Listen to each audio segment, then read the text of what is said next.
and if both the lines are parallel, तो आपको पता है कि x axis से they will make equal angle and theta 1 will be equal to theta 2, मतलब inclination दोनों का बराबर होगा, तो that means दोनों का स्लोप भी बराबर होगा। स्लोप क्या होता है?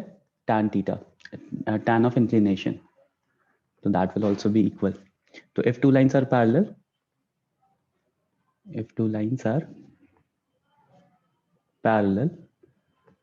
तो उस सिचुएशन में m1 is equals to m2 होता है, स्लोप्स बराबर होते हैं। Anyone, what happens if two lines are perpendicular?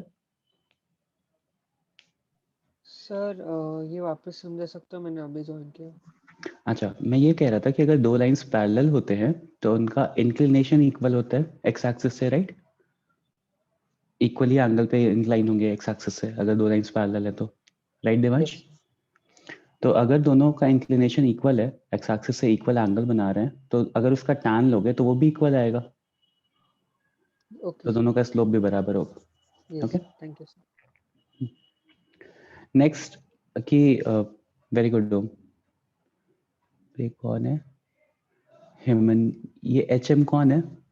देखो पहले नाम लिखा करो उसके बाद फिर जील आईडी लिखा करो, नॉर्मल नोमेनक्लेचर ऐसे फॉलो किया करो। बहुत सारे स्टूडेंट्स हैं जिनका नाम मुझे भी नहीं पता है इस बैच से, सॉरी। ठीक है, if two lines are perpendicular, ठीक है, तो क्या होगा देखते हैं। m1 m2 is equal to -1, right, if two lines are perpendicular, तो अगर देखो दो लाइंस परपेंडिकुलर, ओके हर्षद, हाँ, तो if two lines are perpendicular तो देखते क्या होगा। लेट्स से एक ऐसी कोई लाइन है और एक कोई ऐसी लाइन है, दोनों परपेंडिकुलर एक दूसरे से 90 डिग्री पे है। Let's say this is line L1 and this is line L2, तो let's say this angle is theta. If this angle is theta, तो एक्सटीरियर एंगल प्रॉपर्टी से आप क्या बोल सकते हो, इस एंगल को 90 प्लस थीटा बोल सकते हो क्या? कैन दिस एंगल भी 90 प्लस थीटा? थीटा प्लस इस एंगल का सम होगा ना ये वाला angle, right? Yes sir.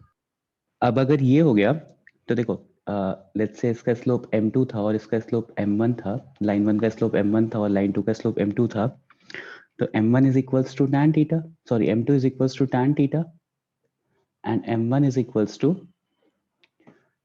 tan 90 plus theta, right?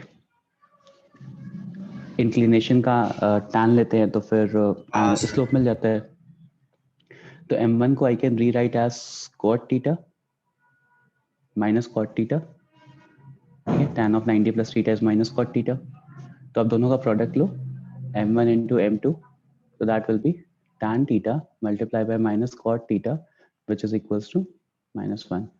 तो अगर दो लाइंस परपेंडिकुलर होती है, if two lines are perpendicular, तो दोनों के स्लोप का प्रोडक्ट जो होता है वो -1 आता है, m1 into m2 is equals to -1।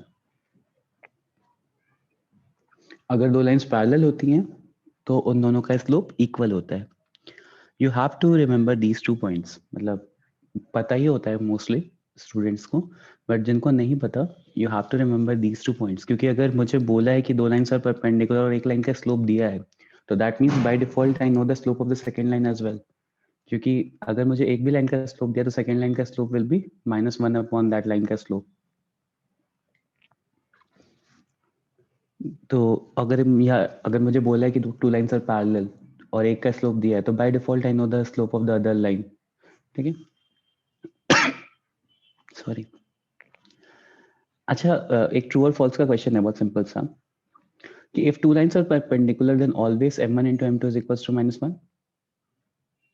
Yes. True और फॉल्स? चेक कर, पहले मैं स्टेटमेंट लिख देता हूँ फिर आप अपने आंसर्स बताना। इफ टू लाइंस आर, हाँ बेटा,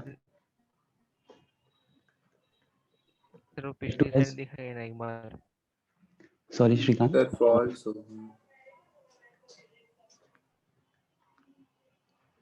always m1 into m2 is equals to -1।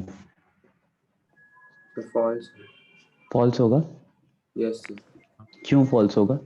Sir X और वाई एक्सिस के लिए। राइट।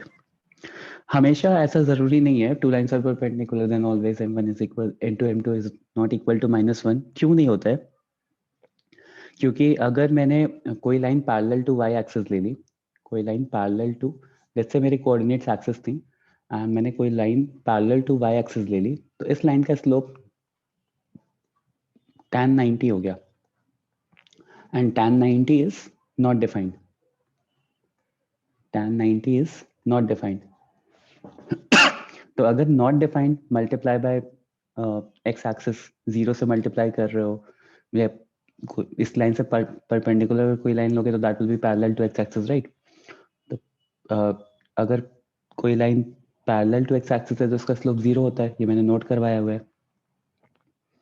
और कोई line parallel to y axis होती है तो उसका स्लोप नॉट डिफाइंड होता है। तो zero into not defined is not always equal, zero into not defined is not equal to -1। तो हम नहीं बोल सकते कि हर बार this statement is true, this statement is not always true. अगर ये ऑलवेज वर्ड नहीं यूज करता तो चांसेस आर कि ये स्टेटमेंट सही हो सकता था। तो ऐसे क्वेश्चंस उसमें आते हैं, स्टेटमेंट 1, स्टेटमेंट 2, असर्शन, रीजन, इस टाइप से आते हैं और ये ऑलवेज वर्ड दे करके कंफ्यूज करते हैं। तो ये फॉल्स स्टेटमेंट है, ठीक है? यस सर, डाउट था हाँ पूछो। सर, आपने ऑर्थो सेंटर के कोऑर्डिनेट्स फाइंड करने का कोई फॉर्मूला बताया था क्या? नहीं बताया, आज इसको भी करेंगे, क्वेश्चन करेंगे उससे, समझ जाओगे। ठीक है सर। ठीक है, नेक्स्ट आता है कोलिनियरिटी ऑफ 3 पॉइंट्स। तो आप लोगों ने ये चीजें बहुत तरह से पढ़ रखी हैं ऑलरेडी।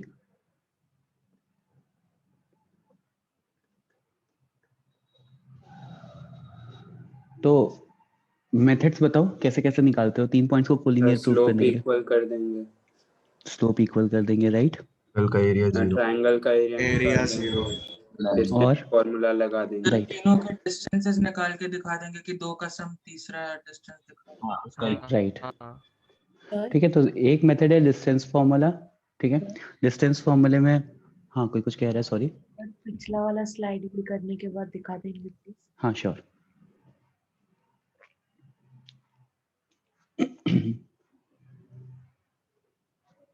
हाँ सर, हो गया, thank you. Distance formula, right Harshad, vector वाला मेथड भी होता है, बट अभी हम जब वो पढ़ेंगे तब उसको डिस्कस करेंगे। तब तक के लिए अभी तक जितने मेथड्स नोन है वो डिस्कस कर रहे हैं। तो डिस्टेंस फॉर्मूला आप लोगों ने ऑलरेडी कर रखा है, AB + BC = AC। This is one such method that should be rarely used, क्योंकि ये कैलकुलेटिव ज्यादा होता है। Second is area of triangle method. तो area of triangle method, area of triangle is equal to 0 कर दो, area of triangle is equal to 0 कर दो। तो ये माइल्डली यूज्ड है, मतलब ऐसा भी नहीं कि बहुत ज्यादा वाइडली यूज होता है, ऐसा भी नहीं कि कम यूज होता है, मतलब this is an effective method, मैं बोल सकता हूँ। But third and most frequently used method should be and will be कि m of AB is equals to m of AC। ये मोस्ट फ्रीक्वेंटली यूज टेक्निक है, मतलब इसी को आपको सबसे ज्यादा यूज करना है, मतलब फ्रीक्वेंटली यूज करना है इसको आपको। क्यों है इसका रीजन मैं बता रहा हूँ।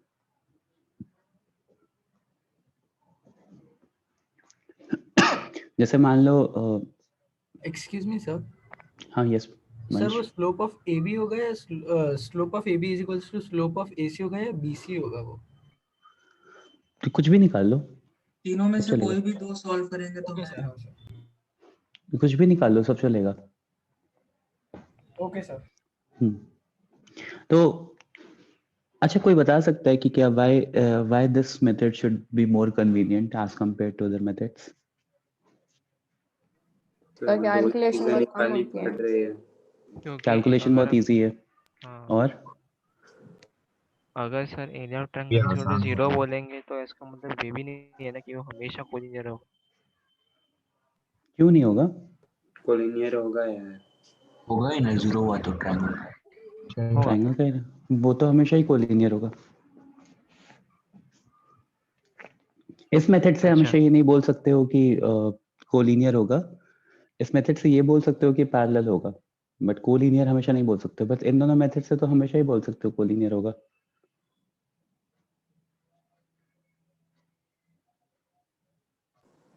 सब पैरेलल नहीं, वो अगर दो, कोलिनियर। हाँ, अगर m of AB is equals to m of AC कर रहे हो तो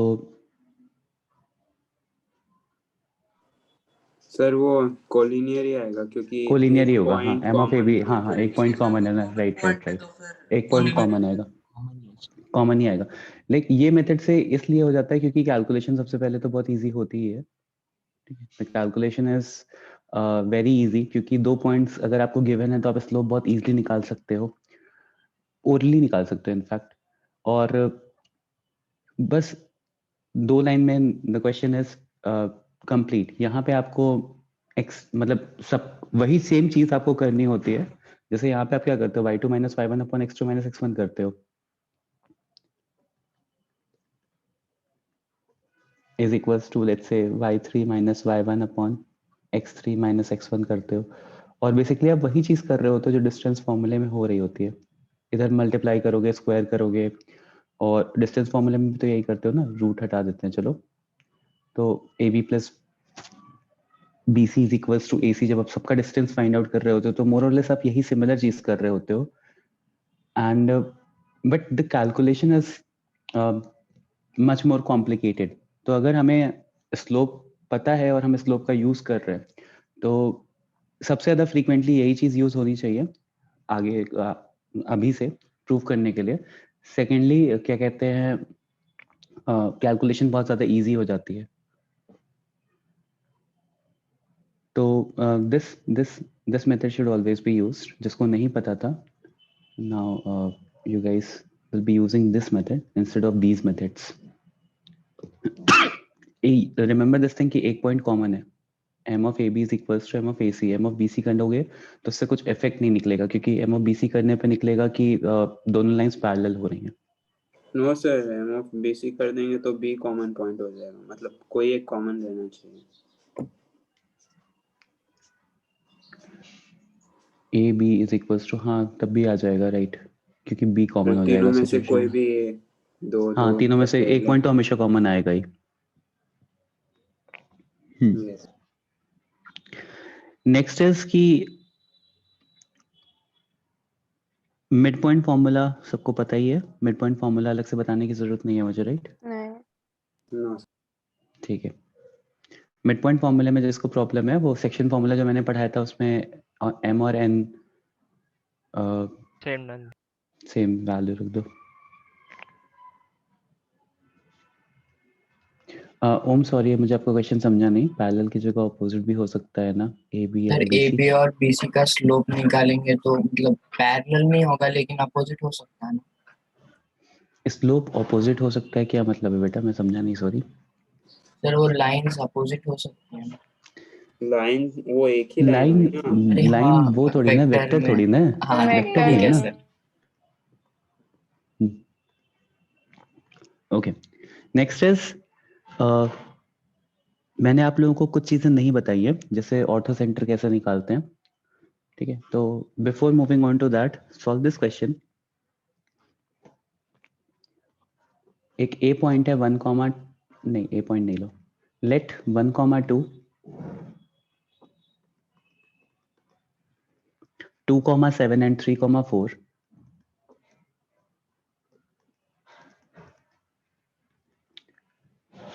are the midpoints of the are the midpoints of the sides of triangle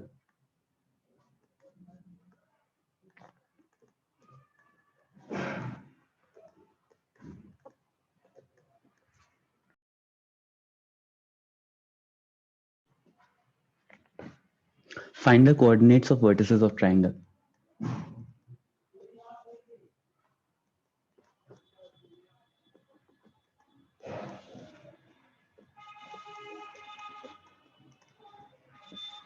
mid point नहीं बताया। मिड पॉइंट अगर किसी को नहीं पता मिड पॉइंट का फॉर्मूला तो पूछ लेना।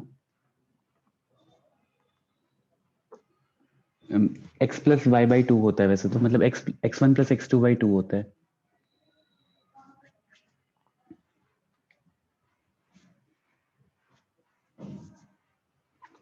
1,2, 2,7, 3,4.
राइट आदित्य, सही है।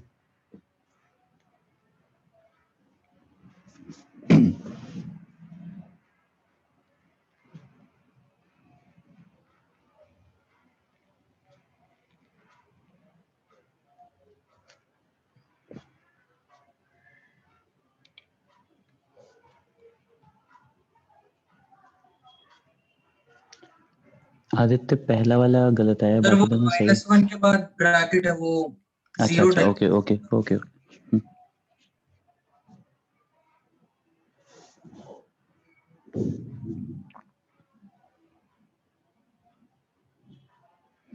राइट दिव्यांश।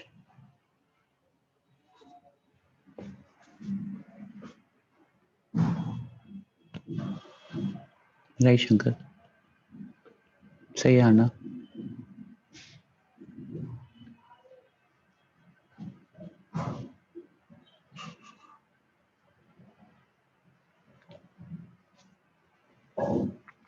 राइट मोहित, राइट आदित्य। बेसिकली मुझे यहाँ पे एक चीज बतानी थी कि मतलब मुझे पता है हर कोई निकाल देगा, everyone will be able to solve this. The point was कि let's say this is x1, y1, this is x2, y2 and this is x3, y3। अभी आप x1 plus x2 by 2 is equals to 1 लिखोगे, तो x1 plus x2 by 2 is equals to 1 लिखोगे, तो मैं directly 2 लिख दे रहा हूँ, मल्टीप्लाई कर दे रहा हूँ, क्रॉस मल्टीप्लाई। यहाँ से x2 plus x3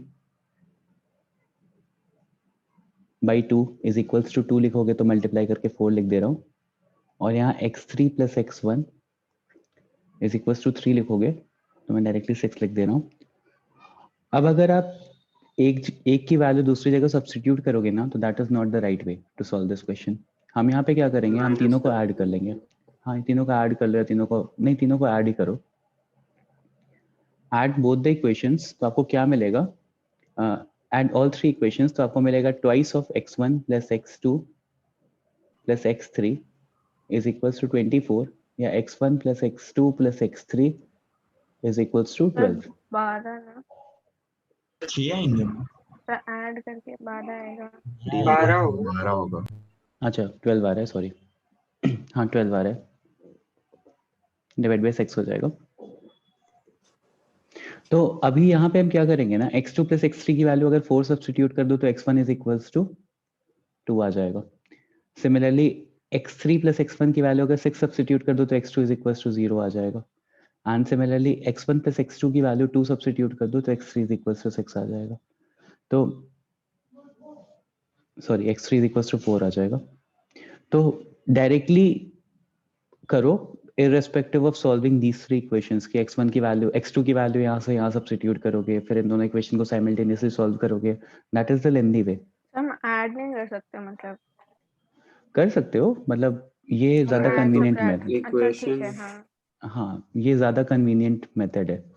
बेसिकली ये चीज मुझे बतानी थी कि अगर आपको तीन तरह की इक्वेशंस इस तरह से मिल रही हैं तो सिंप्लीफाई एनी, कभी भी ऐसा सिचुएशन हो सकता है कि you are getting three equations जिसमें तीन अननोन वेरिएबल्स हैं, तो instead of substituting the values each and every time, ये तो बहुत सिंपल सी इक्वेशन है, ऐड दीज थ्री इक्वेशंस।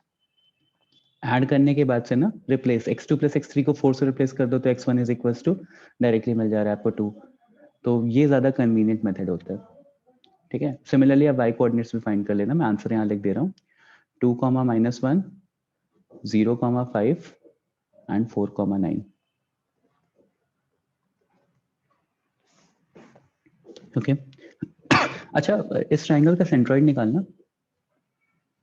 अभी 3 पॉइंट्स आपको पता है 2, -1, 0, 5 एंड 4, 9, तो what will be the centroid of this, anyone? तो ये 2, 26 13 by by 3 2 2, 13/3, right? Sorry 13 by 2 sorry 3 3 हाँ, 3 2, 13/3 आ रहा है सेंट्रॉइड। अच्छा Yes. एक काम करो कि ये जो मिड पॉइंट्स मैंने दिए थे इनसे सेंट्रॉइड निकालो।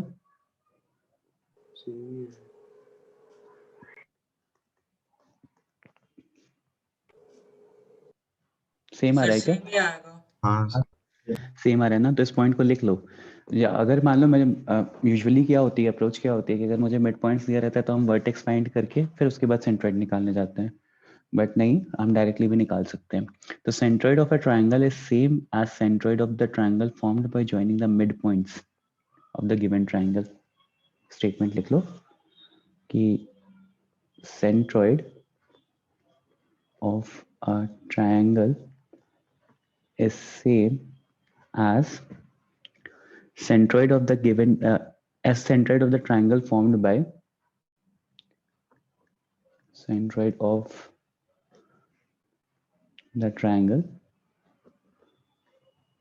formed by joining midpoints of the given triangle.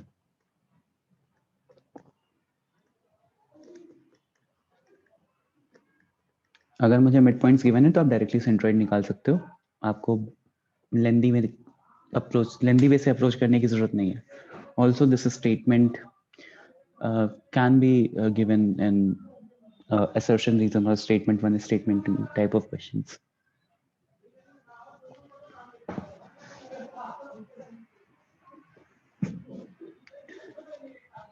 Okay, next question is, लिख लिया था ये सबने? yes sir Okay, next question is, if the vertex of a triangle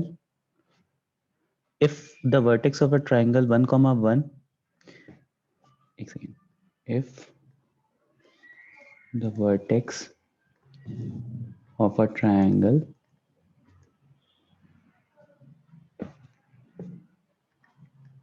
is 1, 1 and midpoints of two sides passing through is midpoints of the two sides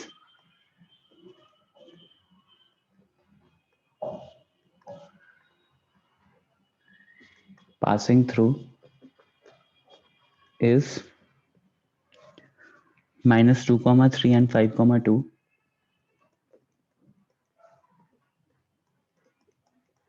-2, 3 and 5, 2, to find in center and centroid of given triangle.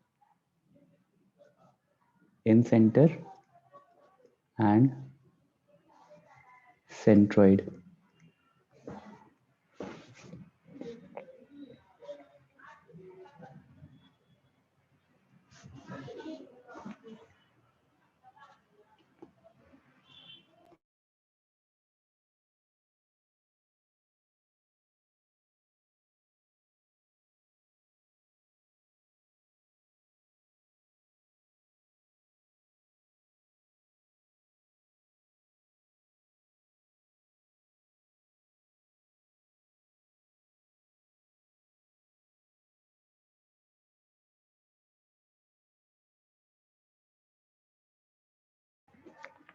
Athar, what is the formula for n center?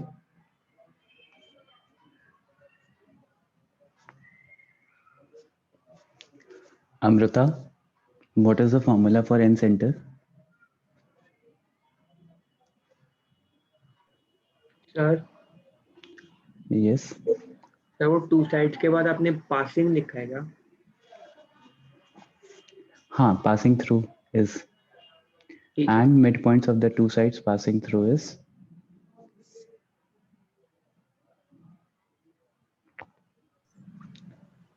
Sir हाँ sir ऊपर जो statement लिखा है अगर जो mid points वाला triangle बना और उसके मिड पॉइंट से भी नया ट्रायंगल बना है तो भी सेंट्रोइड सेम रहेगा या सेम ही रहेगा? सेम ही रहेगा, क्योंकि वो नया ट्रायंगल बन गया, अब उसका भी मिड पॉइंट निकाल रहे हो तो भी सेंट्रोइड सेम ही आएगा ना। तो ऐसे जितने भी ट्रायंगल्स बनेंगे सबका सेम ही होगा। राइट, वो मिड और पॉइंट कॉम्पैक्ट होता जाएगा ना। हाँ सर।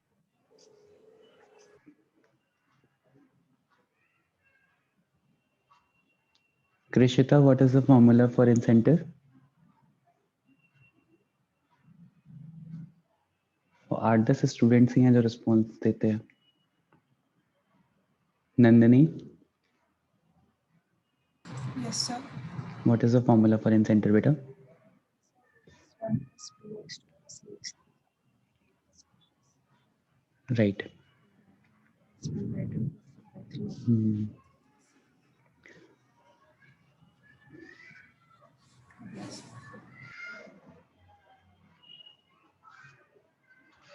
राइट अदिति।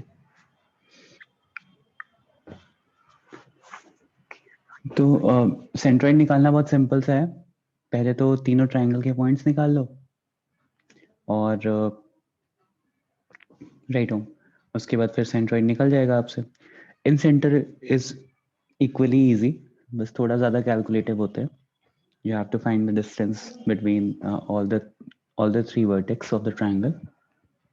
उतनी रिक्वायरमेंट है, that's it, वहाँ से भी हो जाएगा। बस रिमेंबर कि A क्या होता है, B क्या होता है, C क्या होता है, small a small b small c होता है क्या। Yes sir. ठीक है, तो सेंट्रोइड जो आ रहा है दैट इज 5/3, 3। इन सेंटर कोई बता दो।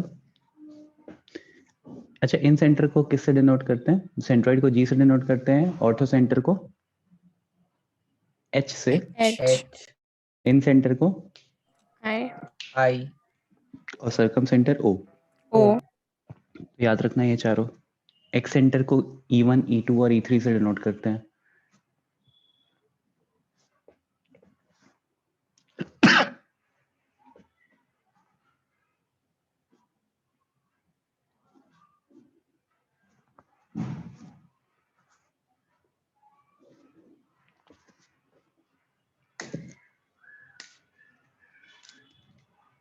तो बहुत अजीब सी रूट में वैल्यू आएगी फिर। छोड़ दो, मतलब इतना कैलकुलेशन मत करो। ए बी और सी बेसिकली बता दो मुझे। एक तो 1,1 गिवन है,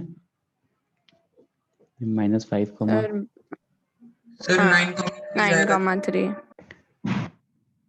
9,3। ठीक है,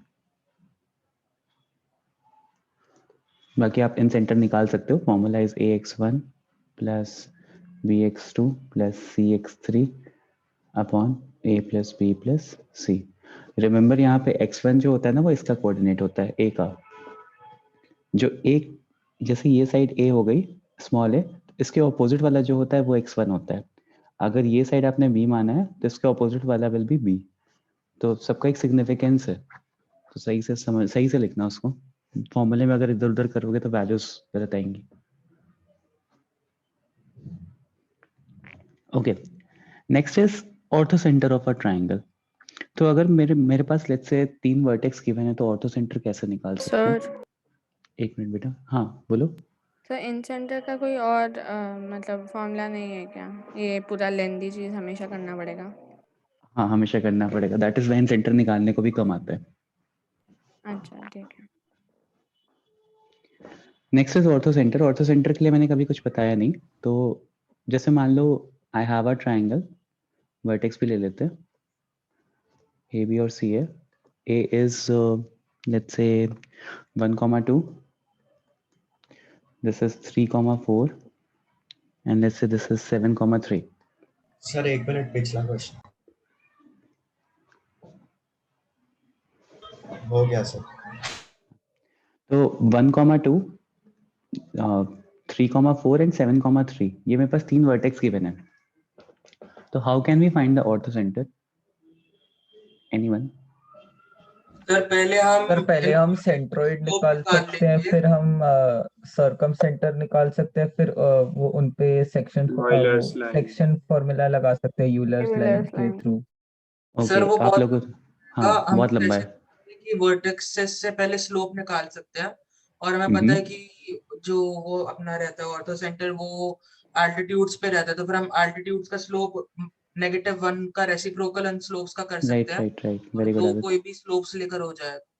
राइट अगर मैं इस लाइन का स्लोप निकालूं, अच्छा ऑर्थो सेंटर होता क्या है? एनीवन एल्स एल्टीट्यूड का सर ऑल्टीट्यूड्स का इंटरसेक्शन, ऑल्टीट्यूड का इंटरसेक्शन, परपेंडिकुलर बाइसेक्टर का इंटरसेक्शन, राइट? बाइसेक्टर नहीं सर, हाँ सॉरी परपेंडिकुलर बाइसेक्टर नहीं, बस ऑल्टीट्यूड्स का इंटरसेक्शन, राइट? तो अगर मैं ऑल्टीट्यूड का इंटरसेक्शन निकाल रहा हूँ, तो अगर आप यहाँ से ऑल्टीट्यूड बनाओगे तो ये आएगा 90 डिग्री, राइट?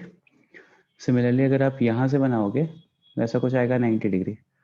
और अब ध्यान से देखो तो ये वाला जो लाइन है, एसी लाइन है, this is perpendicular, let's say this D है, तो AC is perpendicular to BD, right? Also, let's say this is E. So AB is perpendicular to CE. अब मैं क्या कर सकता हूँ कि I know that M of AC into M of BD is equals to -1 हो जाएगा। Similarly, M of AB multiplied by M of CE is equals to -1 हो जाएगा, राइट? अब क्या कर सकते हैं बताओ अभी?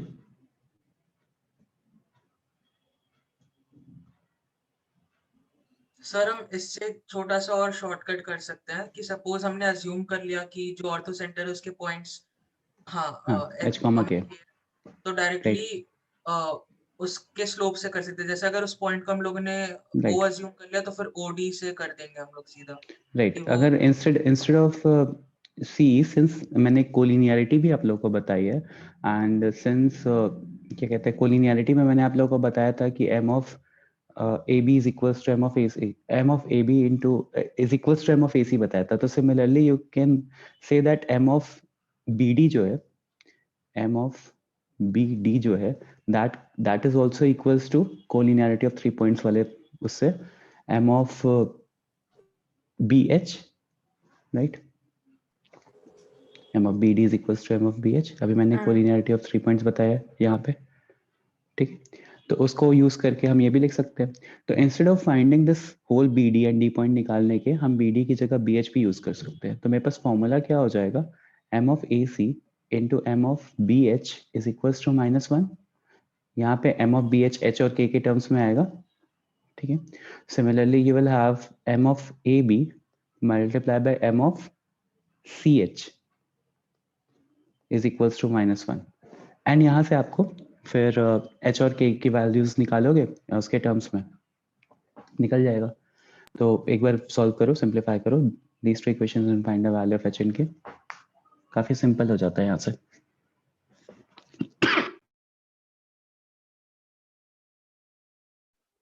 सर आप वापस समझा सकते हो? नहीं समझा मुझे। अच्छा देवांश, मैं ये कह रहा था कि ऑर्थो सेंटर जो होता है वो ऑल्टीट्यूड होता है, राइट? ऑल्टीट्यूड जहाँ पे सारे ऑल्टीट्यूड्स मिलते हैं, राइट? यस सर। तो अगर ये ऑल्टीट्यूड बनाया मैंने तो ये 90 डिग्री पे होगा इस लाइन से। यस सर। तो इस लाइन का AC और BD का स्लोप का product will be equal to -1। Yes sir. Also अगर अभी मैंने कोलिनियरिटी वाले पॉइंट्स में बताया कि अगर B, H और D कोलिनियर है, क्योंकि वो एक ही लाइन पे लाई करेंगे अगर ऑर्थो सेंटर है तो मैं slope of BH is equal to slope of BD लिख सकता हूँ। यस सर। तो स्लोप ऑफ BD को रिप्लेस कर दिया इस वाली लाइन से स्लोप ऑफ BH के टर्म्स में, राइट। h के कोऑर्डिनेट्स h, k आ गया। सिमिलरली इस वाले के लिए भी किया। अभी slope of AC, slope of BH निकालो, h और k दो अननोन है, दो इक्वेशंस हैं, सॉल्व कर लो। समझा सर, थैंक यू।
ओके, सबका आंसर आ रहा है।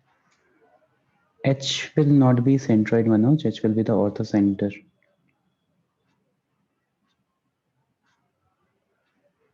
हाँ सही है अदिति, सही है शंकर, सही है अर्ना, राइट अमित। नहीं अमित उल्टा आया कोऑर्डिनेट्स आपके बेटा। H ठीक है, लिखने में हो सकता है इधर but H should be 2.4. Yashas calculation mistake.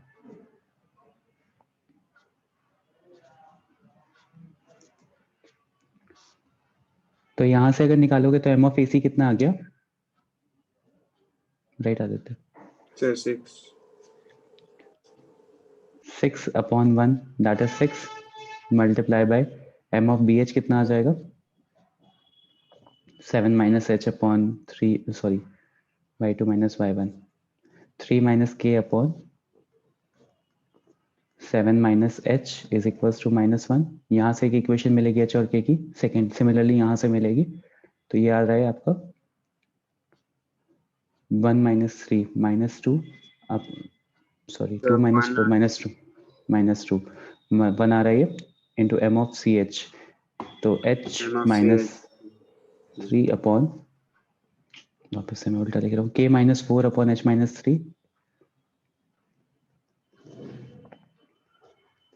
That is equals to -1। तो ये दो इक्वेशन है, सिंप्लीफाई कर लो। यहाँ पे सिंप्लीफाई करने के बाद you are getting h as 2.4 and k as 7.6।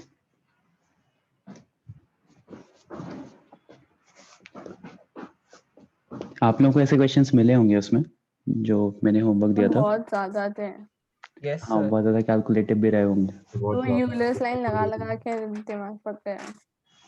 हाँ नहीं, उधर से लंबा जाता है। उधर से यूलर्स लाइन का एडवांटेज तब रहता है जब सर्कम सेंटर निकालना, क्योंकि ऑर्थो सेंटर निकालना और सेंट्रॉइड निकालना दोनों बहुत इजी है। तो सर्कम अब सेंटर इजी हो गया, तो हाँ, तब तो सर्कम मतलब सर स्लोप ऑफ AC 6 कैसे आया? स्लोप ऑफ AC 6 कैसे आया? नहीं 6 नहीं आएगा, 1/6 आएगा, राइट।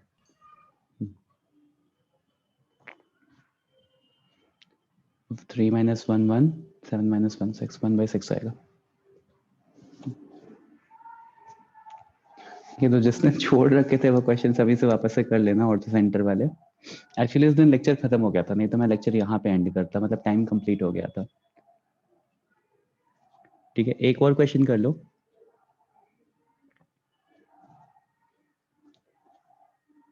मेरे पास एक ट्राइंगल है A1, 0 B2, -2, 1 एंड C5, 2। इसका ऑर्थो सेंटर निकालो।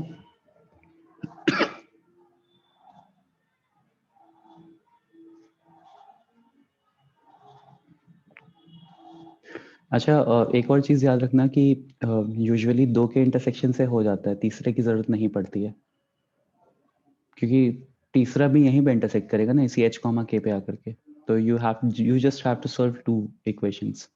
सेंट्रॉइड के लिए भी ये कर सकते हैं, बट सेंट्रॉइड को ऑलरेडी हमारे पास फॉर्मूला है, तो जरूरत नहीं पड़ती है।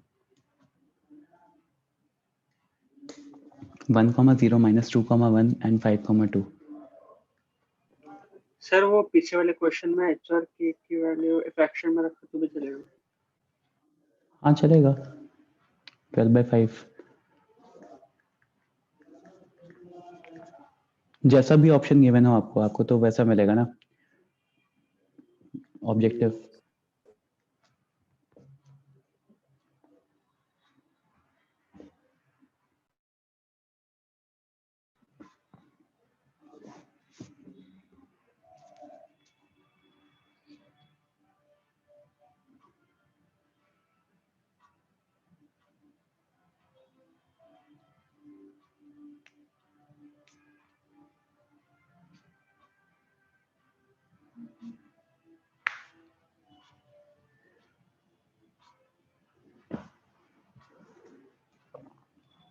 राइट आदित्य।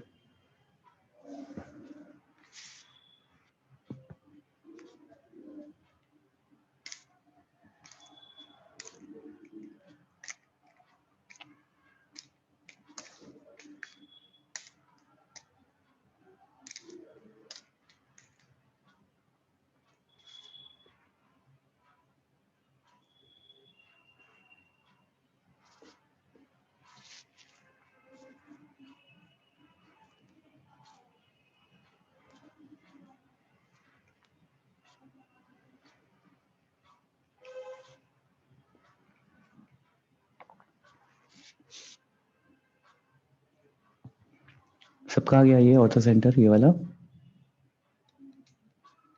राइट आना।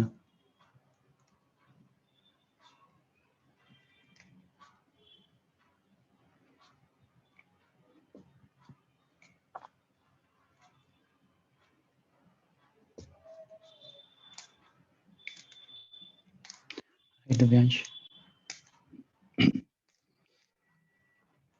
मैंने असाइनमेंट कहाँ से कहाँ तक दिया था?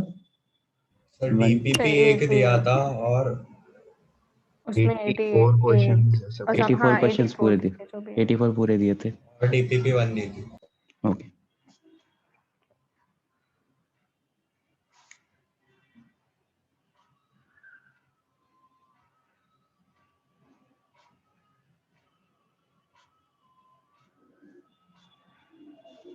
राइट, सही आ रहा है, सबका सही आ रहा है। 2,-7 ये आ रहा है ऑर्थो सेंटर मेरा। मैच कर लो एक बार।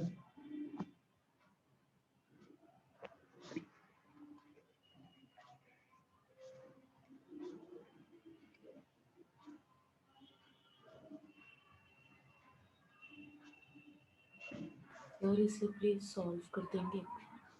हाँ श्योर। जैसे मान लो मेरे पास एक ट्रायंगल हो गया ABC।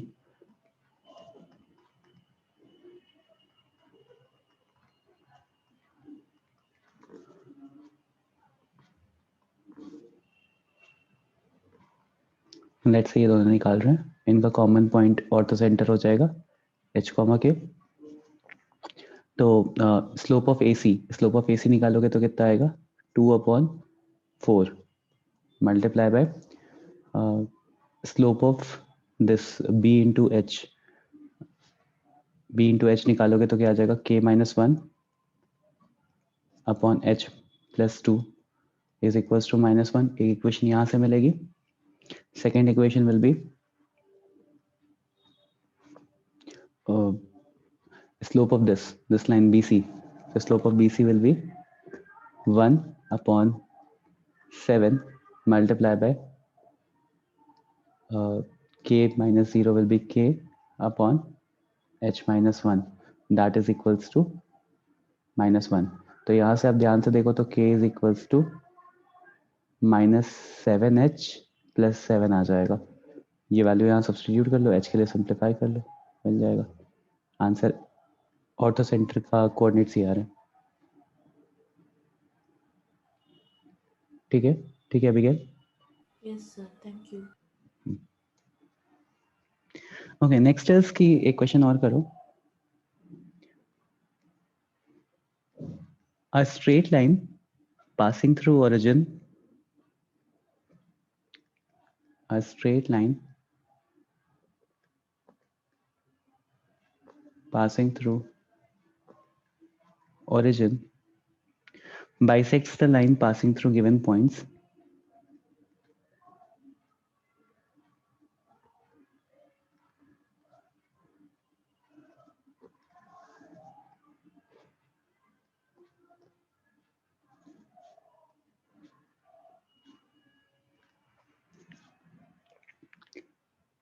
ये गिवन है a cos alpha, a sin alpha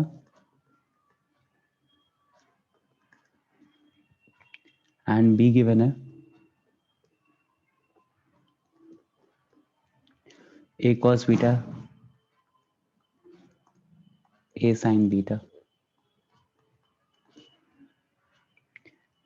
at point P. At point P.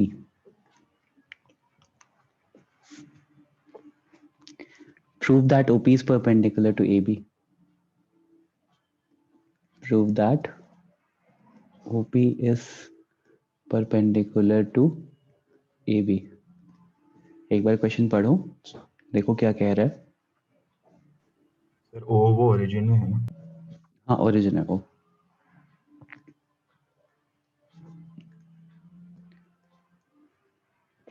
मुझे बोला है कि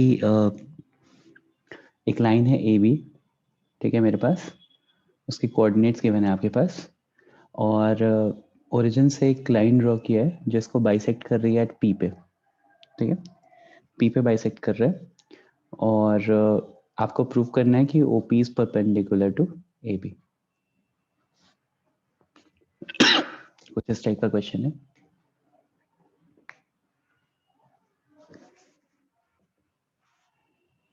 बिफोर प्रोसीडिंग कैसे करेंगे? फिर पहले पी के कोऑर्डिनेट्स फाइंड मिड करेंगे पॉइंट से। मिड पॉइंट वाले से, और फिर स्लोप Right. को इक्वल टू -1 हाँ करेंगे। पी के कोऑर्डिनेट्स क्योंकि बाइसेक्ट कर रहा है तो this side is equal to this side, तो मिड पॉइंट हो जाएगा पी। इसके कोऑर्डिनेट्स आपको नोन है, a cos alpha, a sine alpha, ठीक है, तो सिमिलरली आप पी के निकाल सकते हो, a cos alpha a plus a cos alpha plus cos beta by 2 comma a sine alpha plus sine beta by 2। ये जब कोऑर्डिनेट्स मिल गए आपको पी के, फिर आपको ओ तो ओरिजिन है 0,0 से पास हो रहा है, मतलब 0,0 है, तो O P is perpendicular to A B दिखाना था, तो slope of this line into slope of this line is equals to -1 करना है। तो एक बार प्रूव करो। बेसिकली ये ट्रिगो का क्वेश्चन है, स्ट्रेट लाइन का क्वेश्चन तो ये बस इतना सही था।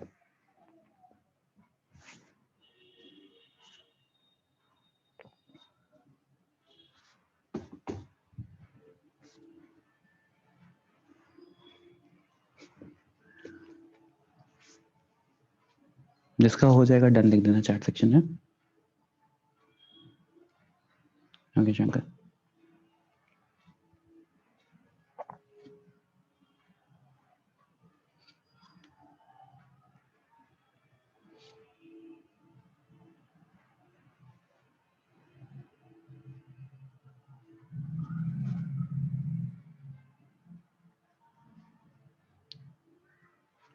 वेरी गुड आदित्य,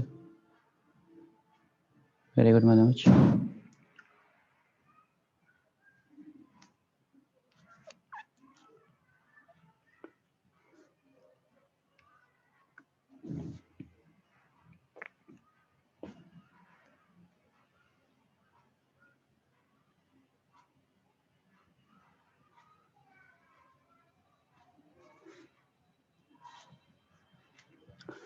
तो वेरी गुड, जिसका इसका हो गया वेरी गुड। तो स्लोप ऑफ ओपी कितना आ रहा है?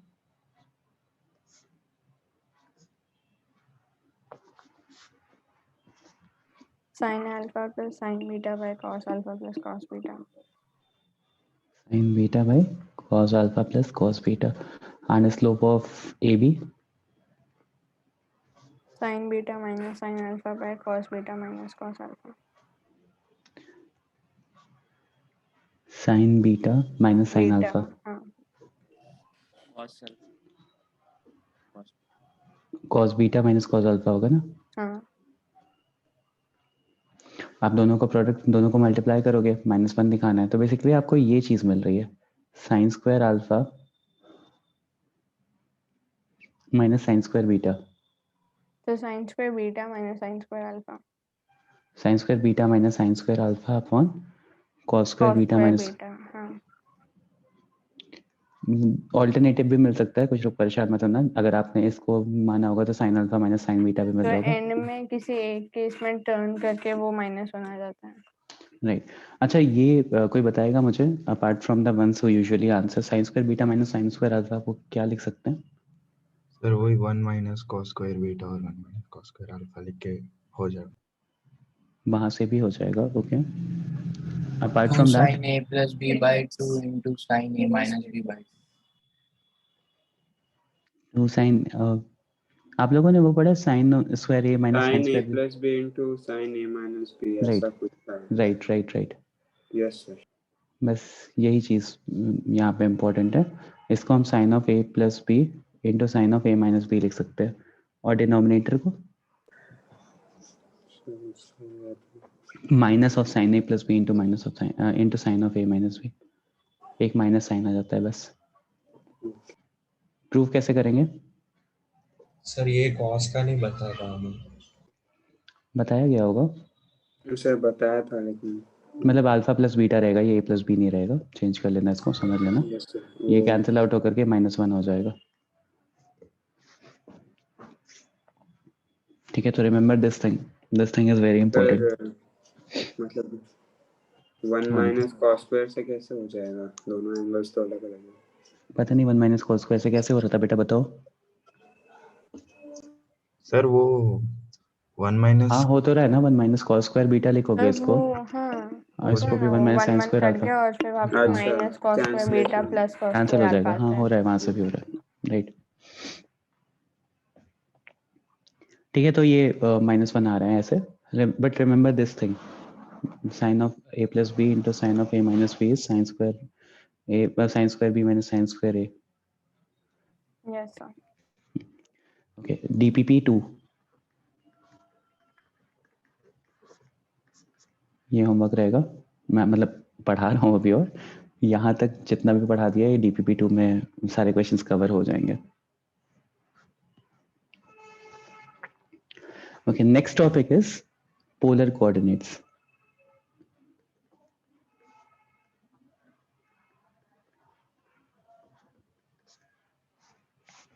तो देखो, पोलर कोऑर्डिनेट्स क्या होता है. जैसे अभी तक हम सारी चीजों को एक्स और वाई के टर्म्स में रिप्रेजेंट करते थे.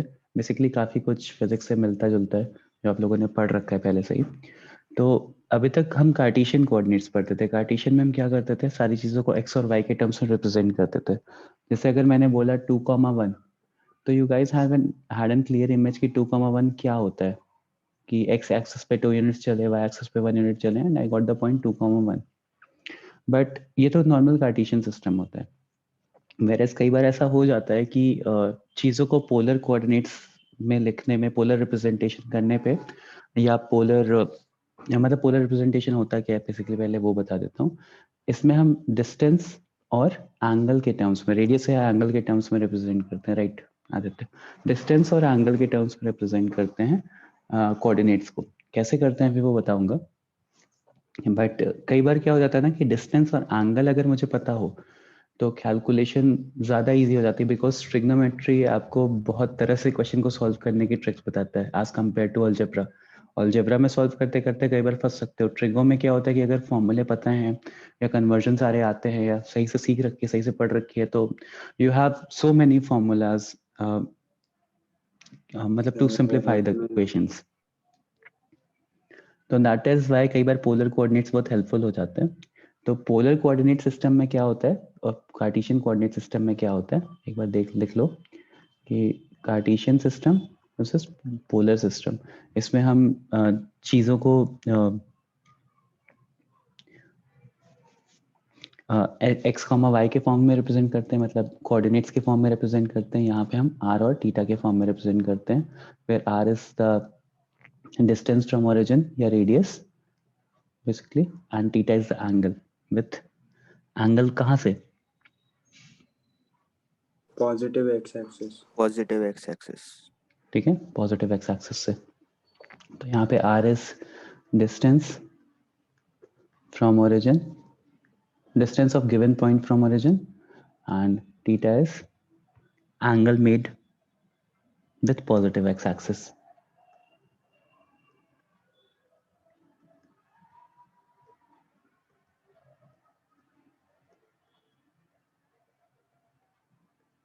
axis. अब रिप्रेजेंटेशन जो होता है बहुत सिंपल सा होता है। जैसे मान लो मैंने एक एंगल बना दिया, मैंने एक पॉइंट मार्क कर दिया, लेट्स से 2,π/3। अच्छा, यहाँ थीटा जो होता है वो रेडियंस में होता है, थीटा इज इन रेडियंस। ठीक है, तो अगर मान लो मैंने 2,π/3 ले लिया, तो इसका सिंपल सा मतलब ये हो गया कि ओरिजिन से distance is 2 units and angle is π/3। अब आप लोगों ने FBD बनाना सीखा हुआ है, you guys know that how can you find x and y, right? तो 2 टाइम्स ऑफ 2 cos π/3 लिखोगे तो x आ जाएगा। तो अगर पोलर से कार्टेशियन में कन्वर्ट करना है तो 2 cos x is equals to 2 cos π/3 and हाँ, तो आपने वो theta angle made with positive x, हाँ पॉजिटिव x एक्सिस, और एंगल्स रेडियंस में होते हैं। तो 2 cos π/3 एंड 2 sin π/3 हो जाएगा। You guys know this, right?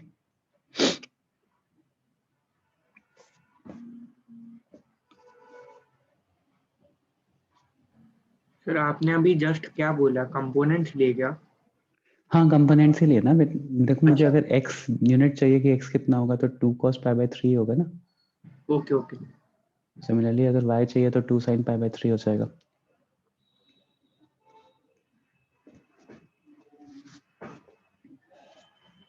But फिर भी मैं ये चीज लिखवाऊंगा। सबको पोलर कोऑर्डिनेट्स का मतलब समझ में आ गया? इज देयर एनीवन जिसको नहीं क्लियर है? एनीवन? समझ गया। ओके, नहीं जो लोग इंटरेक्ट कर रहे हैं उनका प्रॉब्लम नहीं है, जो लोग नहीं इंटरेक्ट करते उनका इशू है मेन। ठीक है, तो किसी को कुछ नहीं समझेगा तो फिर पूछ लेना मुझसे, sir how can we make 3D coordinates in polar. Amit वो 3D में पढ़ेंगे बेसिकली वहाँ। हाँ वही, डायरेक्शन कोसाइंस रहते हैं वहाँ पे, डायरेक्शन रेशियोज होते हैं, बहुत सारी चीजें होती हैं, तो विल कवर दैट।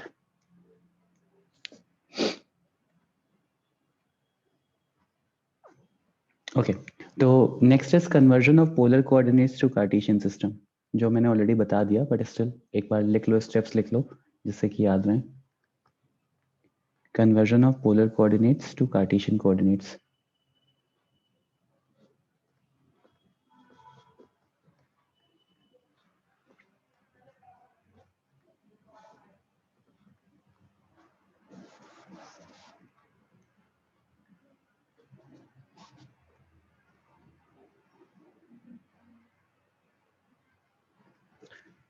अब वो सिंपल सी चीज़ है कि let's say I have a point P, ठीक है, r कॉमा थीटा गिवन है ओरिजिन से, तो दिस डिस्टेंस इज r, तो दिस डिस्टेंस x जो होगा, x coordinate will be r cos theta, similarly y coordinate will be r sin theta. तो जो मेरा पॉइंट हो जाएगा that will be r cos theta and r sin theta, जो मैंने क्वेश्चन करवाया लास्ट पेज पे। अभी इस टाइप का क्वेश्चन मैंने एक लास्ट क्लास में भी करवाया था आप लोगों को। जहाँ पे मैंने 3,0 एक पॉइंट दिया था, उससे एक पर्टिकुलर एंगल बन रहा था, तो फिर मैंने आप लोग को बताया था कि 3 ऐड करेंगे। था कि एंगल बिटवीन द लाइंस वाला आपने करवाया था। राइट। हाँ, ट्रिग्नोमेट्री से सॉल्व किया था। तो बस बेसिकली आपको x कोऑर्डिनेट निकालने के लिए r cos थीटा करना है, y के लिए r sin थीटा करना है, ठीक, जो भी रेडियस गिवन होगा। जैसे 2 क्वेश्चंस कर लो सिंपल सिंपल से। क्वेश्चन इज, इसको कन्वर्ट करो 3,2π/3 कार्टेशियन में।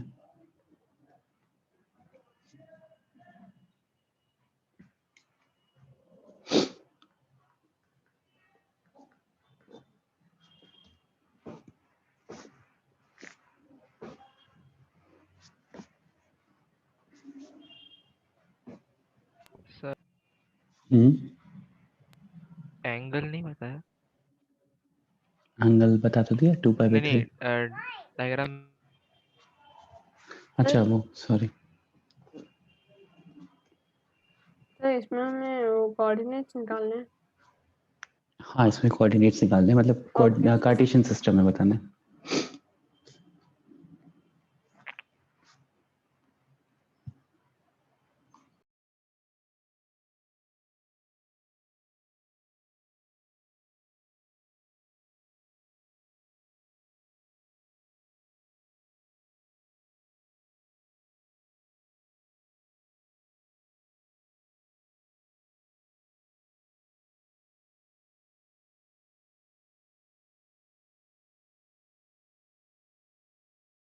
Done sir.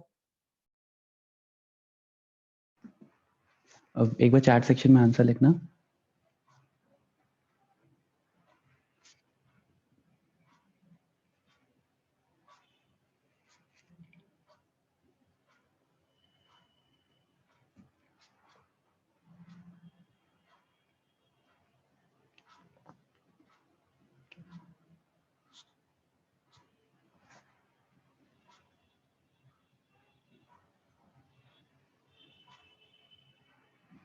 राइट, सबका सही आ रहा है।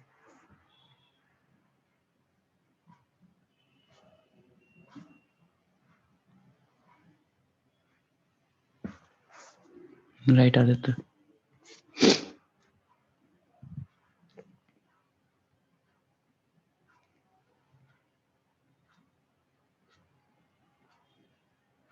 यस एवरीवन को नहीं, मुझे रिप्लाई करो पर्सनली।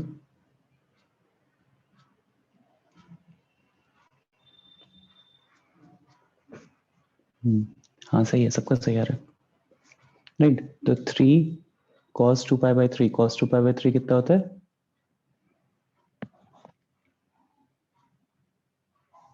-1/2, राइट।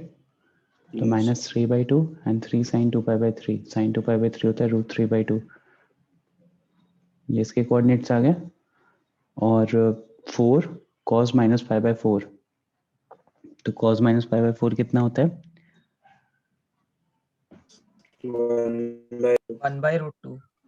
1/√2, तो 4 × 1/√2 इज 4/√2, और यहाँ से आ जाएगा sin -π/4 -4/√2। या तो ऐसा लिख लो या ऐसा लिख लो, सब सही है, ठीक है, डिपेंडिंग ऑन कि आंसर किस फॉर्म में दिया हुआ है आपसे। अब इसका उल्टा, कि conversion of Cartesian coordinates into polar coordinates कैसे करेंगे? तो स्लोप से थीटा निकालेंगे और डिस्टेंस फार्मूला से रेडियस निकालेंगे। राइट, तो कन्वर्जन ऑफ कार्टेशियन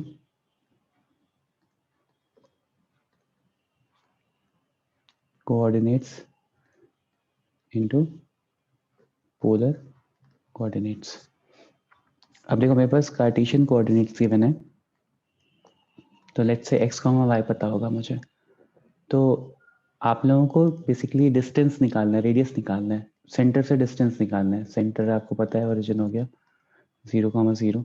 आपको ये डिस्टेंस अगर चाहिए तो आप क्या करोगे, r is equals to √(x² + y², right. तो यहाँ से तो r मिल जाएगा और थीटा निकालना है, तो थीटा निकालने के लिए क्या tan करोगे? inverse of y by x. Right, theta will be tan inverse of y by x, जो भी पॉइंट दिया हुआ है उसका tan इनवर्स। बस इतना सही काम है। तो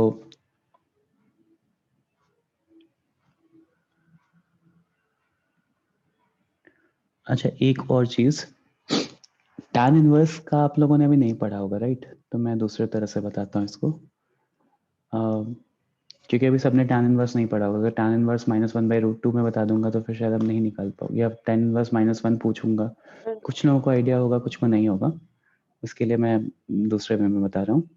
देखो लेट्स से दिस, हाँ अदिति आप कुछ कह रहे थे? नहीं मतलब वही कहती कि जो नोन वैल्यूज है उनके पता है, मतलब बाकी तो छोड़ देते हैं, बट उतना वो तो पॉजिटिव नेगेटिव फिजिक्स में में भी आता किया है था, सर। और मतलब बेसिक आता है। हाँ बेसिक आता है, ठीक है, कोई दिक्कत नहीं है। देखते हैं यहाँ पे, अगर मान लो मैंने tan ऑफ थीटा लिया, तो tan थीटा आप क्या लिखोगे? y by x, right? अब ये y by x पॉजिटिव भी हो सकती है, नेगेटिव भी हो सकती है, अलग अलग वैल्यूज हो सकती है डिपेंडिंग अपॉन द कोऑर्डिनेट्स। तो मैं क्या करूंगा कि मैं थीटा को ना हमेशा पॉजिटिव ही लूंगा, ठीक है? Theta is equals to tan inverse mod of y by x आएगा, मॉड लूंगा मैं। पर अब रीजन बता रहा हूँ मैं इसका।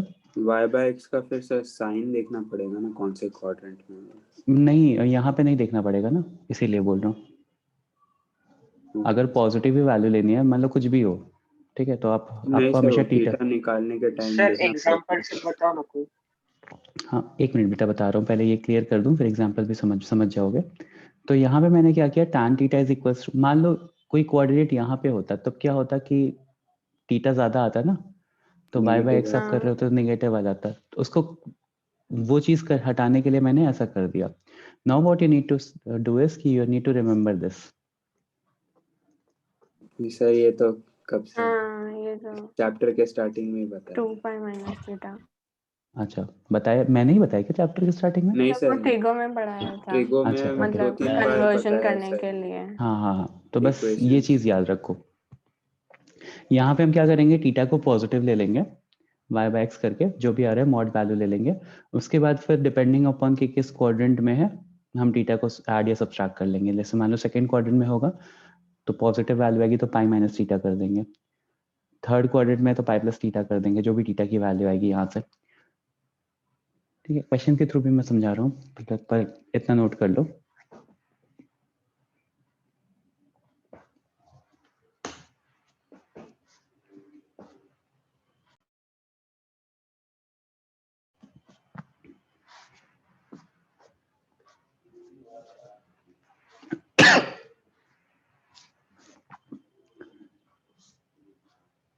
जैसे let's say I have a coordinate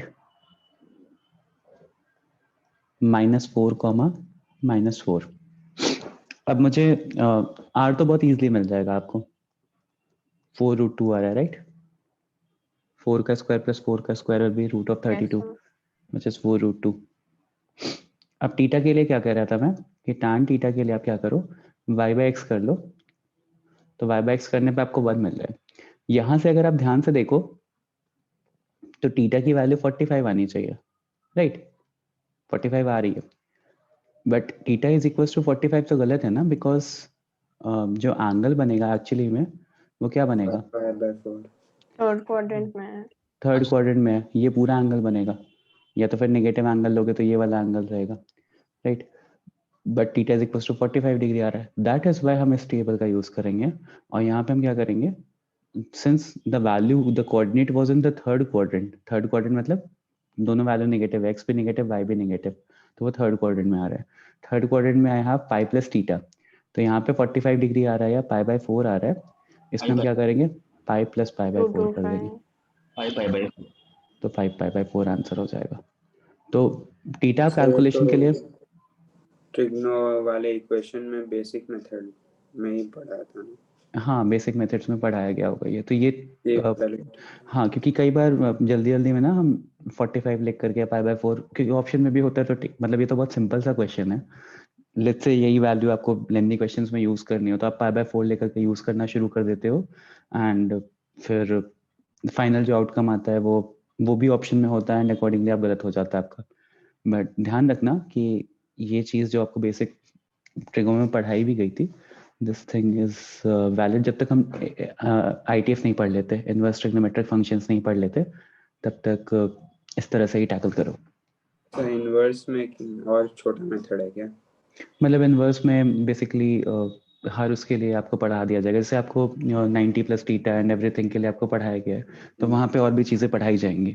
तो फिर इतना मतलब एक बार इनवर्स ट्रिग्नोमेट्रिक पढ़ लेते हो तो फिर ये सारी चीज़ें ध्यान में रहेंगी बाय डिफॉल्ट, क्योंकि इतनी बार यूज़ कर लोगे। ओके ये हर्षद कौन सा वाला पार्ट एक्सप्लेन करूँ बेटा? ये वाला? अच्छा देखो, यहाँ पे एक्चुअली अलग अलग कोऑर्डिनेट्स लोगे ना, जैसे y की वैल्यू मान लो मैंने निगेटिव रख दी, -2, 1 दे दिया, तो डिस्टेंस तो आपका निकल जाएगा क्योंकि स्क्वायर कर रहे हो, पॉजिटिव मिल रहा है तो रूट ले लोगे, तो डिस्टेंस तो आप टैकल कर लोगे। बट प्रॉब्लम क्या आती है कि y की वैल्यू हम निगेटिव रखेंगे तो tan theta is equals to let's say -2, -1 था, तो यहाँ से अगर आप tan थीटा मतलब x, y 2, -2, 1 था, ठीक है, तो tan theta is equals to y/x करोगे तो 1/-2 आ जाएगा, राइट। अब theta is equals to tan inverse -1/2। अब ये जो tan होता है ये दो क्वाड्रेंट में नेगेटिव आता है, एक तो यहाँ पे नेगेटिव आता है, एक तो फोर्थ क्वाड्रेंट में नेगेटिव आता है, राइट। आपको कैसे पता चलेगा कि कौन सा वाला लेना है, या tan इनवर्स माइनस की वैल्यू पता होगी तो ठीक है, नहीं पता होगी तो भी इतनी सारी कॉम्प्लिकेशन से बचने के लिए मैंने क्या कहा कि आप क्या करो, पॉजिटिव वैल्यू ले लो, 1/2 कर लो इसको, ठीक है, tan इनवर्स 1/2 कर लिया। अब चेक कर लो कि 1/2 मतलब सिंस आपने पॉजिटिव वैल्यू ले लिया तो आपको बस मान लो, ये तो थोड़ा नहीं गलत सा आ गया, मतलब मान लो ठीक है, स्टिल आपने अगर पॉजिटिव वैल्यू ले ली tan इनवर्स 1/2, उसके बाद फिर आप चेक कर लो कि कौन से क्वाड्रेंट में आपका पॉइंट गिवन था, और लेट्स से सेकंड क्वाड्रेंट में गिवन था, तो आप सेकंड क्वाड्रेंट के लिए ये वाला रूल फॉलो कर लो, पाई माइनस थीटा, तो पाई माइनस tan इनवर्स 1/2 मेरा आंसर हो जाएगा। ऐसा जैसे ये वाला क्वेश्चन जो मैंने किया नीचे वाला, ये क्वेश्चन मैंने थर्ड क्वाड्रेंट के लिए किया, तो यहाँ पे मेरी वैल्यू 1 आई, ठीक है। अगर मैं tan थीटा निकालूंगा y/x इंस्टेड ऑफ मॉड, अगर मैं y/x लिखता हूँ तो मेरा 1 आ रहा है, तो थीटा इज इक्वल्स टू 45 हो जा रहा है। बट आई नो कि theta is equals to 45 is wrong, क्योंकि the value was of this third quadrant, तो दैट इज वाई वो मॉड लिया है कि मुझे वो π/4 5π/4 वाला भी आंसर मिल सके। समझा हर्षद? और वैसे भी थर्ड क्वाड्रेंट में तो थीटा इज इक्वल्स टू π/4 है, तो थर्ड क्वाड्रेंट के लिए ये वाला मेथड फॉलो करेंगे, तो पाई प्लस π/4 कर देंगे। तो कुछ क्वेश्चंस कर लो। इसमें दो सॉल्यूशंस आने चाहिए। इसमें क्या आना चाहिए बेटा? सर एक -π/4 भी आएगा। हाँ, -π/4 भी आएगा, राइट। मतलब मॉड का बेसिकली मतलब ये था कि बस पॉजिटिव वैल्यू कंसिडर करो, उसके बाद फिर ये वाली टेबल फॉलो कर लो।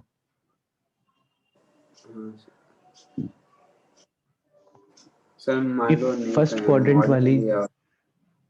क्वाड्रेंट वाली वैल्यूज जो होती है ना, वो हमेशा याद रहती हैं। हाँ, सेकंड थर्ड क्वाड्रेंट वाली वैल्यूज में थोड़ा रिपीट्स होती रहती है। हाँ, वही रिपीट होती रहती है, बट सेकंड थर्ड वाली सोचना पड़ता है, तो दैट इज वाई, हाँ, कन्वर्ट करना पड़ता है, तो that is why I prefer this method. बाकी अगर याद है tan इनवर्स निकाल सकते हो, जैसे अदिति बता रही थी कि आप लोगों को कुछ नॉन वैल्यूज के लिए याद है, दैट इज वेरी गुड अगर याद है तो। एल्स ये फॉलो करोगे तो हमेशा सही आंसर मिलेगा। ये वाला टेबल और ये tan inverse mod of y/x। Okay, निकालो कुछ पॉइंट्स के लिए।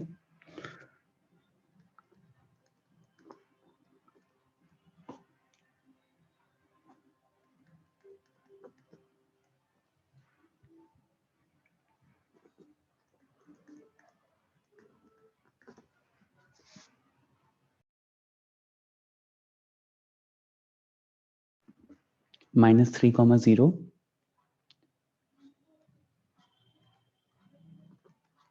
0, -2 r और थीटा के टर्म्स में कन्वर्ट करना है पोलर कोऑर्डिनेट्स में 0, -2 एंड 5, -5√3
सर अभी वो जो सेकंड वाला क्वेश्चन है उसमें जैसे हमको tan की वैल्यू पता नहीं है तो उसको सिर्फ tan इनवर्स उसमें छोड़ दें। हाँ राइट ठीक है।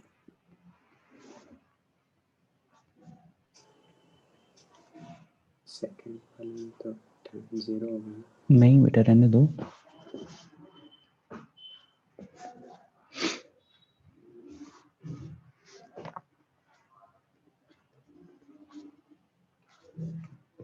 अच्छा सॉरी हाँ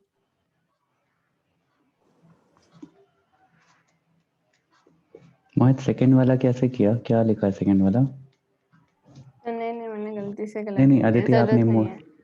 मोहित को पूछ रहा था मैं सर डिस्टेंस तो 2 होगा और वो x एक्सिस पे है सो 0 डिग्री एक्सिस पे है x एक्सिस पे है ना सो एक्सिस पे है वो पॉइंट y एक्सिस सॉरी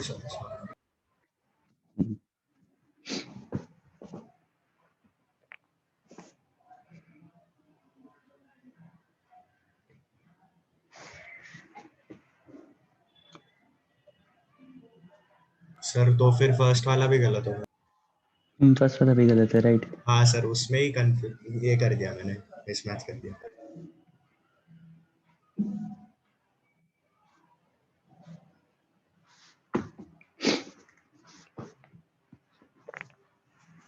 काफी लोगों के गलत आंसर्स आ रहे हैं तन्मय एवरीवन को नहीं मुझे रिस्पॉन्ड दो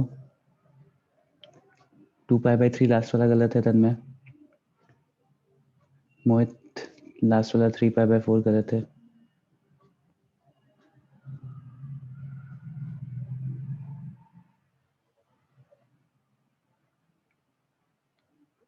ये कौन है शाकिदीप गलत है बेटा सर वो रूट लास्ट 3 वाला आपने बाद में ऐड किया है इसलिए गलत है बाद में नहीं ऐड किया इनिशियली लिखा था हाँ वो मैंने मिटा के सही से लिखा है बस मैंने जब किया सर था पिछले कॉमा माइनस में डाउट लिखा है इसलिए हुआ होगा पिछले क्वेश्चन में क्या डाउट है बताओ सर पोलर कोऑर्डिनेट्स में हम पॉजिटिव एंगल्स ही लेते हैं क्या पॉजिटिव एक्स एक्सिस से लेते हो दैट डजंट मीन कि हाँ तो फिर सर उसमें -π/4 आना चाहिए -π/4 आना चाहिए क्यों π/4 -π/4 दोनों पे हमारा वही आ रहा है नहीं दोनों पे वैल्यू तो सेम आ रही है लेकिन एक लाइन बात लाइन जो हमें पॉइंट दिया हुआ है वो कहाँ लाई कर रहा है गिवन पॉइंट को ही कन्वर्ट करोगे ना हाँ सर वो तो हमें मालूम है x, y फर्स्ट क्वाड्रेंट मतलब सॉरी थर्ड क्वाड्रेंट में थर्ड क्वाड्रेंट में आएगा हाँ तो उसी पॉइंट का तो आप पोलर कोऑर्डिनेट लिख रहे हो ना बेटा अच्छा ओके मैं बस tan के टर्म्स में सोच लिया हाँ नहीं उसी पॉइंट का लिख रहे हो ना तो वो आपको कैसे रिप्रेजेंट करना है ठीक है तो ये वाला आ रहा है डिस्टेंस तो 3 आ रहा है थीटा कितना आ रहा है? पाई 0/3 का मॉड, तो वो हो गया 0, ठीक है, मतलब tan थीटा 0/3 का मॉड तो 0 आ रहा है। tan 0 कहाँ पे होता है? n पाई पे। अब ये कौन सा क्वाड्रेंट है? तो थर्ड, ये नीचे वाले पे लाई कर रहा है, तो नीचे वाले पे आप क्या कर सकते हो? पाई प्लस थीटा भी कर सकते हो, 2 पाई माइनस थीटा भी कर सकते हो। x पे लाई करता है ना वो। सर एक्स एक्सिस, अच्छा सॉरी, मैं मोहित वाली गलती कर दी। तो मैंने भी वही किया था। हाँ मैंने वही किया। सर मेरी गलती। -3, 0, तो ये क्या कहते हैं, दोनों पाई वैल्यूज कर वहाँ सकते पे। हैं, पाई प्लस थीटा या पाई माइनस थीटा, ठीक है, तो आपको आंसर पाई मिल जाएगा। तो थीटा की वैल्यू पाई आ रही है, ठीक है। इस वाले के लिए करोगे तो 0, -2 यहाँ पे आ रहा 3 है, पाई/2। Right. tan theta not defined आ रहा है, तो थीटा इज इक्वल्स टू 3π/2 आ रहा है, क्योंकि हम इस वाले लाइन पे देखेंगे, मतलब theta is equals to 90 degree आ रहा है यहाँ से। उसके बाद फिर हम या तो पाई प्लस थीटा करो या तो 2 पाई माइनस थीटा करो, क्योंकि ये वाले लाइन पे आ रहा है, दोनों में से आपको वैल्यू 3π/2 ही मिलेगी, और आर तो यहाँ पे 2 आ ही रहा है। लास्ट वाले के लिए हाँ 10 10 आता और है। 5 पाई/2। आर कितना आ रहा है? 10। आर 10 आ रहा है, ठीक है, और tan theta is equals to -√3 मतलब मॉड के अंदर। तो √3 आ रहा है, तो थीटा इज इक्वल्स टू कितना हो जाएगा? 60 डिग्री हो जाएगा। कौन से क्वाड्रेंट में है? मतलब फोर्थ 60 डिग्री मत लिखो, रेडियंस में ही लिखो, रेडियंस में ही होता है। पाई/3। और फोर्थ क्वाड्रेंट में लाई कर रहे हैं, तो फोर्थ क्वाड्रेंट के लिए क्या करोगे? 2 पाई 2 माइनस पाई थीटा, माइनस।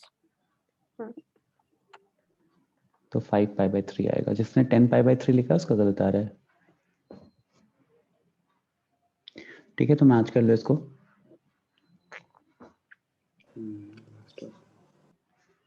सबको ये बराबर समझ गया ना कन्वर्जन? हाँ।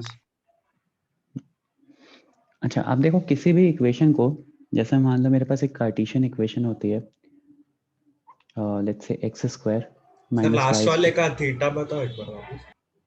लास्ट वाले का theta, tan theta is equals to mod of y/x करते हो, राइट? हाँ तो मॉड ऑफ y/x करोगे तो √3 बचेगा ना, 5 से 5 कैंसिल आउट हो जाएगा, हाँ तो √3 मतलब theta is equals to 60 degree हो गया, हाँ या π/3 अब कौन से क्वाड्रेंट में लाई कर रहा है? 5, माइनस ये 5 √3 यहाँ पे लाई करेगा फोर्थ क्वाड्रेंट में।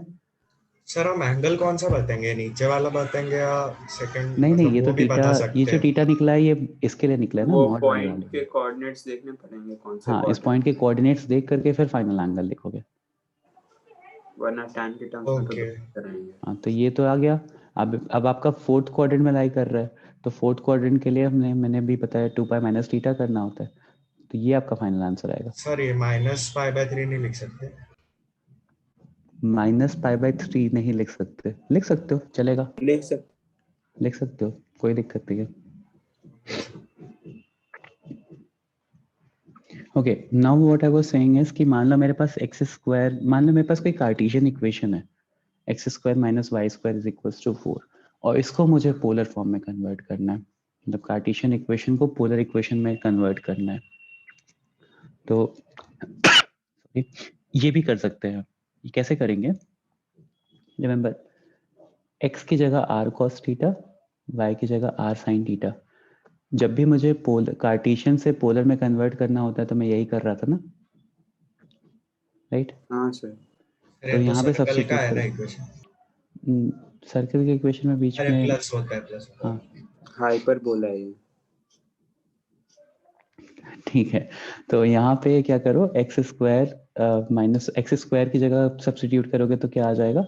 r² cos² थीटा, और y² की जगह r² sin² theta is equals to 4। तो अब जो आपको r और थीटा के टर्म्स में इक्वेशन मिलेगी ना, इस इक्वेशन को हम कह सकते हैं कि यहाँ से सिंप्लीफाई करो तो क्या मिल जाएगा? r² cos² theta minus r² sin² theta is equals to 4, या r² cos 2 theta is equals to 4, right? r² common ले लो तो cos² theta minus sin² theta is हाँ cos 2 sir. Theta, is equal to 4। तो ये जो form r और theta के फॉर्म में जो इक्वेशन मिलती है, इस इक्वेशन को हम बोलते हैं पोलर इक्वेशन। तो नेक्स्ट लेक्चर में हम पोलर कार्टेशियन इक्वेशन से पोलर इक्वेशन और पोलर इक्वेशन से कार्टेशियन इक्वेशन कन्वर्ट करना सीखेंगे। एक तो हमने सीख ही लिया cartesian equation to polar equation, तो हेडिंग डाल लो, ये एग्जांपल लिख लो, cartesian equation to polar equation. इसमें करना क्या होता है, x की जगह r cos थीटा सब्स्टिट्यूट करना होता है, y की जगह r sin थीटा सब्स्टिट्यूट करना होता है, अपने आप सिंप्लीफाई होकर के जो भी आता है वो ये हो जाता है।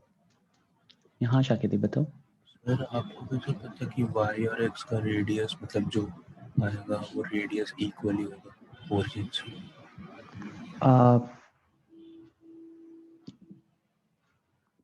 कैसे पता ये पूछ रहे हो ना? देखो basically x square minus y square is equals to 4। थोड़ा सा इसमें डीप जाना पड़ेगा। देखो पोलर कोऑर्डिनेट में कन्वर्ट करने, अभी बहुत सिंपल सी चीज बता रहा हूँ कि अगर मेरे पास कोई भी चीज को पोलर कोऑर्डिनेट में मुझे कन्वर्ट करना है, तो अभी तक हम क्या कर रहे थे, एक्स को आर कॉस थीटा सब्स्टिट्यूट कर रहे थे। एक्स यहाँ पे बहुत सारी वैल्यूज हो सकती है, ध्यान रखना। एक्स कैन भी कॉम्प्लेक्स नंबर भी आप लोगों ने नहीं पढ़ा होगा ना, चलो ठीक है। X can be n number of values, क्योंकि ये किसी चीज की इक्वेशन है, मतलब दिस इक्वेशन सिग्निफाइज समथिंग। इस पर्टिकुलर सिचुएशन में लेट्स से मान लो यहाँ मैंने प्लस कर दिया होता तो समझना ज्यादा इजी हो जाएगा। तो अगर सर्कल का इक्वेशन मिल जाता मुझे, ठीक है। अब सर्कल का इक्वेशन मिल रहा है तो रेडियस आपको पता है कि 4 आएगा, राइट? अब रेडियस तो 2 आएगा ना? सॉरी रेडियस 2 आएगा, सॉरी माय बैड। रेडियस आपको पता है कि इस सिचुएशन में 2 आएगा। अब अगर मैं कोई भी पॉइंट लेता हूँ, ठीक है, दिस विल बी 0,2 या दिस विल बी 2,0। इफ मैं कोई भी पॉइंट लेता हूँ तो अकॉर्डिंगली साइन थीटा और कॉस थीटा मेरे चेंज हो जाएंगे। एंड इफ साइन थीटा और कॉस थीटा मेरे चेंज हो रहे हैं तो बेसिकली मुझे कुछ ऐसा चाहिए जो पूरी इक्वेशन को मतलब आर और थीटा के टर्म्स में ऐसा रिप्रेजेंट करना है कि पूरी इक्वेशन को अच्छा एक काम करता हूँ, ये वाला करो पहले, polar coordinates to Cartesian, polar equation to Cartesian equation. यहाँ से उल्टा रिवर्स समझ जाओगे अभी। पोलर इक्वेशन आप सर्कल से क्या बता रहे थे? मैं इक्वेशन, क्योंकि x square minus y square is equal to 4 आपको नहीं पता कैसा फिगर बन रहा था, तो इसलिए मैंने एक ऐसा फिगर ले लिया जो आपको पता हो। तो x square plus y square is equal to 4 आपको पता है। यहाँ से मैं ये बताने की कोशिश कर रहा था कि एक्स को कभी भी आर कॉस थीटा और वाई को कभी भी आर साइन थीटा रिप्लेस कर सकते हैं। देखते हैं, यही क्वेश्चन था ना शाकिदीप आपका कि क्यों आर कॉस थीटा और, ठीक है। अब देखो polar equation to Cartesian equation देखते हैं पहले। तो यहाँ पे देखो मुझे आर और थीटा के फॉर्म में इक्वेशन गिवन रहेगी, मुझे एक्स और वाई के फॉर्म में कन्वर्ट करनी रहेगी, राइट? तो जैसा कि अभी मैंने बताया कि यू गाइस नो कि x is equals to r cos theta होता है और y आर साइन थीटा होता है। तो यहाँ से if I need to find let's say मुझे आर और थीटा नोन है, तो आर और थीटा के लिए आपको पता होता है कि x square plus y square is equals to r square होता है, right? X square plus y square is equals to r होता है। ये रूट में भी मैंने बताया था ना, root of x square plus y square. ठीक, अब यहाँ से अगर मैं यहाँ से what you need to do is कि आपको कॉस थीटा, अगर आपको कॉस थीटा लिखना होगा तो आप क्या लिख सकते हो, एक्स बाई आर या x by x square plus y square.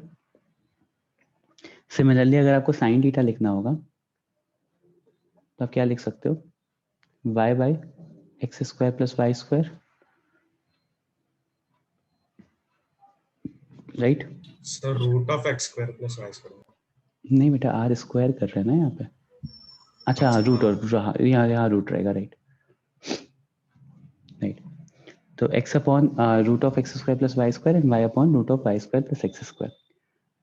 तो बेसिकली अगर मुझे कोई चीज़ r और थीटा के फॉर्म में दी रहेगी तो मुझे x लिखना होगा वहाँ से। तो x लिखने के लिए मैं क्या कर सकता हूँ, r cos थीटा और r sin थीटा लिख सकता हूँ अगर मुझे पता है तो। अगर मुझे cos थीटा निकालने के लिए मैं क्या कर सकता हूँ, cos थीटा निकालने के लिए मैं x upon root of x square plus y square या बेसिकली x अपॉन r, और sin थीटा निकालने के लिए y अपॉन r या y upon root of x square plus y square, ऐसा कुछ कर सकता हूँ।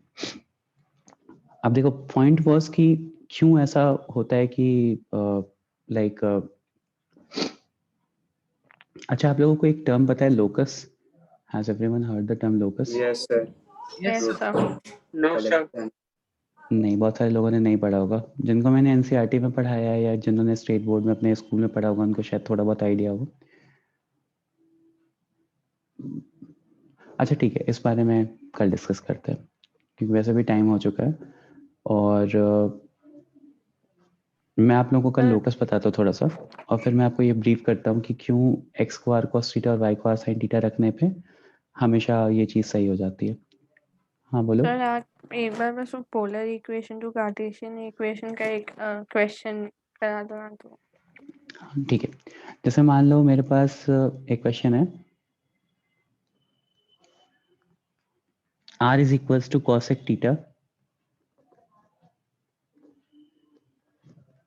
into e to the power r cos theta।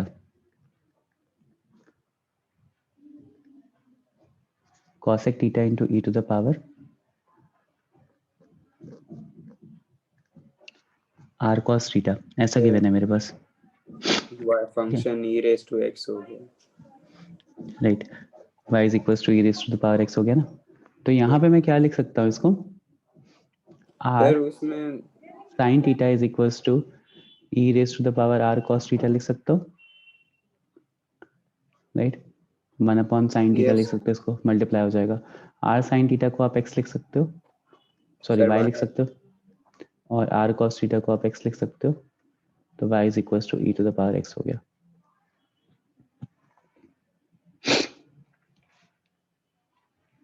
बाकी कोई इस तरह के क्वेश्चंस करेंगे। बेसिकली आपको क्या करना है ना आदित्य, आपको r sin थीटा और cos थीटा के टर्म्स में रिप्लेस करना है। अगर आप sin थीटा और cos थीटा के टर्म्स में नहीं भी रिप्लेस कर पा रहे हो, जैसे मान लो लेट्स से इस क्वेश्चन की जगह यहाँ पे मैंने sec थीटा दे दिया होता, तो sec थीटा में आप क्या करो, 1 अपॉन cos थीटा करो और cos थीटा की वैल्यू ये सब्स्टिट्यूट कर लो x by r, अच्छा तो आपको x r कैंसिल आउट हो जाएगा। ट्रिग्नोमेट्रिक इक्वेशन यूज करके उसको sin cos में बना देंगे। राइट, ट्रिग्नोमेट्रिक मतलब ट्रिग्नोमेट्री यूज करके आपको साइन और कॉस में चेंज करना है बेसिकली, जितने भी ट्रिग्नोमेट्रिक टर्म्स हैं। इस टाइप के कुछ क्वेश्चंस अभी मैं करवाऊंगा और भी एग्जांपल्स करवाऊंगा मैं। ठीक है, तो यहाँ पे लेक्चर पॉज करते हैं, नेक्स्ट सेशन में कंटिन्यू करेंगे। और बाकी मैं कल लोकस बता करके थोड़ा सा ये भी ब्रीफ करता हूँ कि क्यों आर कॉस थीटा और आर साइन थीटा रिप्लेस करने से आपको हमेशा मिल जाता है वैल्यू। बाकी आप लोग भी एक बार सोचना, बहुत बहुत ऑब्वियस ही चीज़ है ये सोचने के लिए। यस सर, हर x, y के लिए। सर कल मैथ्स का लेक्चर है, मतलब कल एज इन जब भी नेक्स्ट लेक्चर होगा, ठीक है। DPP2 होमवर्क है नेक्स्ट लेक्चर के पहले, DPP वापस से भेज दूँ? ठीक है, मैं भेज दूंगा ग्रुप पे। नो सर, मैं बोला प्रीवियस पेज को कैसे चाहिए।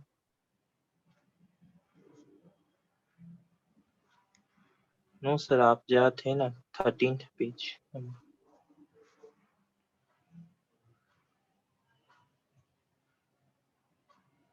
थैंक यू सर, 15 दिखा सकते हैं। अभी मैं स्लाइड शेयर करूंगा बेटा, वहाँ नोट कर लेना। Bye sir, thank you sir. Thank you sir, bye bye. Thank you sir. Bye sir, thank you sir. है बेटा।